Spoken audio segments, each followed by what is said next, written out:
Hi there, this is Derek from Pacific Coast Auto, and today we're looking at something really interesting. It's a 4-door version of the RS Turbo for the R30 Skyline.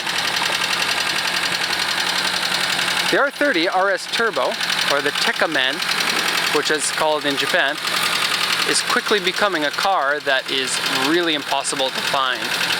And the fact that we found a 4-door version of it with low mileage and the original turbo F20 engine is quite a rare thing indeed, and so I'm very happy to see this car.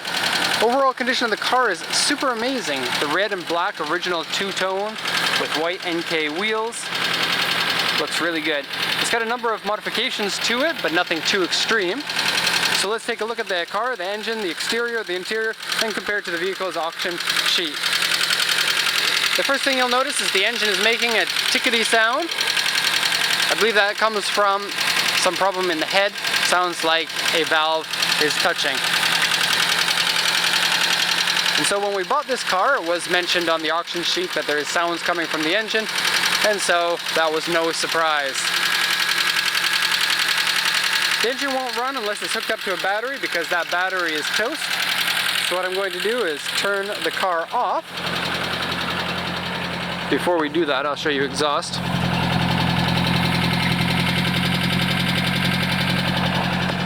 And do the rest of the walk around with the vehicle off.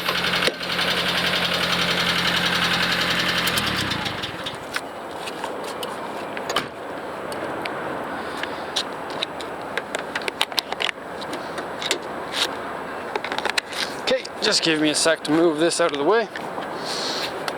Nice lovely weather that we have here today. Good weather for a good car.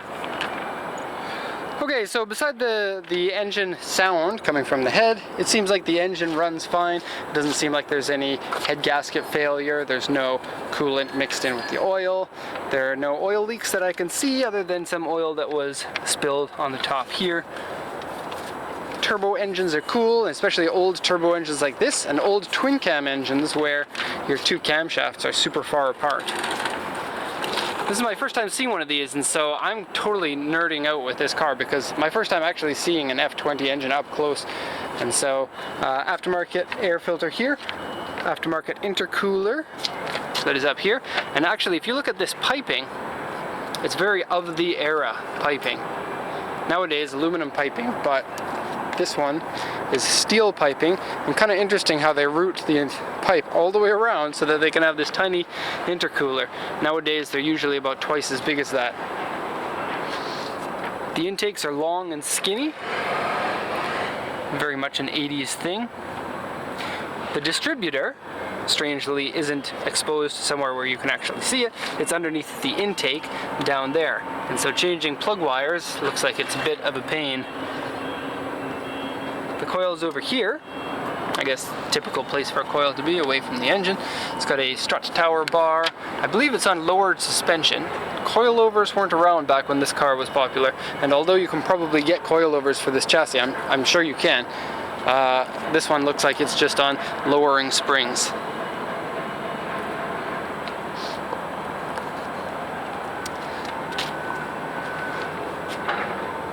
Okay, so inside the engine bay has no rust, which is really great for a 1980s car because so many of them do. This is a little bit torn, but otherwise I'm pretty impressed with the inside of the engine bay here.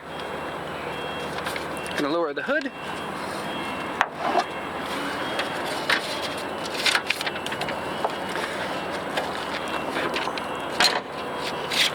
Okay, we'll take a look at this in just a sec, but I just want to show you the way the car looks.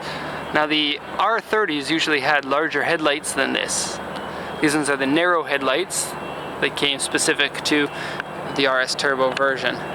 The front end of it looks very much like, you know, the iconic red and black RS Turbo because it is basically the same. And you go around to the side, you're like, wow, it's got a chunkier look to it, 4 doors. This one's got a aftermarket rear wing, which is debatable whether you like it or not. On a classic car like this, it's a little bit strange, but it is what it is. Wiper on the other side. Okay, so 1983 Skyline RS Turbo with 79,500 original kilometers. For 31 years, that's pretty amazing. Aftermarket intercooler, Kakimoto exhaust, aftermarket air filter, NK 16-inch wheels, GT wing, aftermarket steering wheel. It's been in a front accident, but the front accident didn't require the replacement of the fenders or the hood. Audio is missing. Engine makes strange noises. Driver's seat side saggy, rear seat color fade, core support dented, left front inner panel dented, wheels scratched. It has had full repaint of the exterior in the original red two-tone color. Small scratches, small dents, and here, front lip, YA2, which means big scratches and cracks in it. Windshield rock chip. Rock chips are hard to find. They're usually really tiny. I can't see anything. Cloudy back right tail light, and the rest of the body has some light dents and scratches in it here and there. So let's go around the car, show you what it looks like here.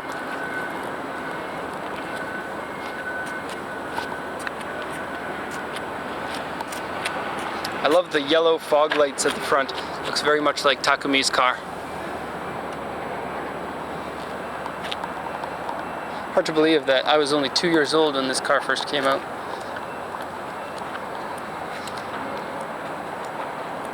Looking at the car in detail, it's kind of interesting to see how different Nissan is now from when this car was made.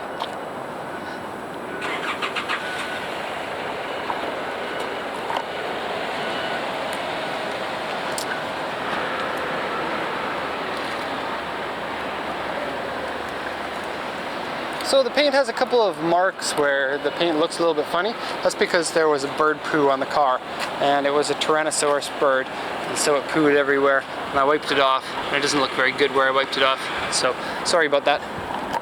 Front lip, kind of cool looking. It's got those two vents there that you can plumb into the brakes if you want. I believe that's an aftermarket part, but I'm not 100% sure. Side skirts here are very 80s style side skirts. Lots of chrome trim, which is something that you don't see on cars anymore, but used to be the norm back then. Very cool Nissan badge here in the back of the chrome trim with the rear wiper and a jet here, and front headlight cleaners in 1983. Take a look at that. That's cool.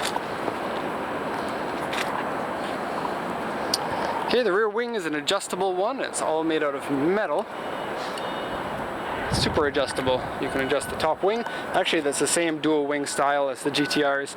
The R34 comes with stock. And you can adjust it down here if you want to.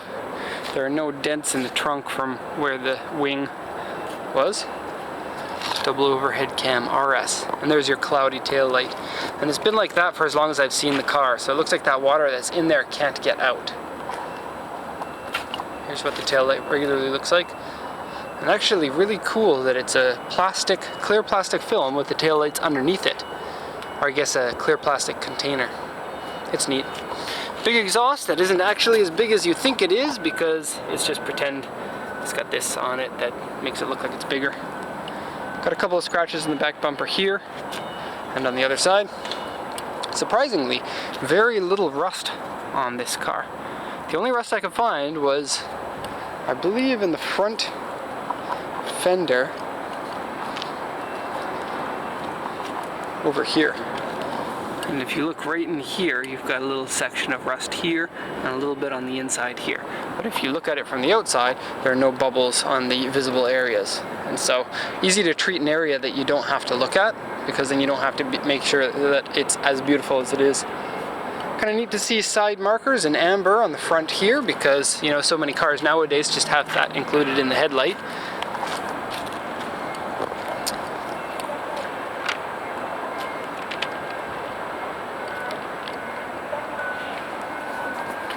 Okay, the interior is pretty much amazing in this car. I'm very impressed with it. It's very cool black and red two-tone with plush carpeting There are no cracks in the door panel, as is really common on 80s cars. This isn't sagging off. The headliner isn't coming down or ripped or scratched. The seats are very sporty looking. Lots of bolstering. The driver's seat is actually broken. The ratcheting part, like the handle is broken here, but the ratcheting part inside is broken. So if you press too hard on the seat back, it'll recline by itself, and so that needs to be fixed. Steering wheel has carbon look finish on it. Smaller steering wheel than normal. No floor mats in the car. Very 80s style aftermarket speakers. There's actually an aftermarket amp in the back too. Driving the car, it's actually a really small feeling once you're in the car. You get enough room inside, but the exterior dimensions feel really small. Turning circle is tight. The engine feels good when you rev it. These gauges look very Tron-like.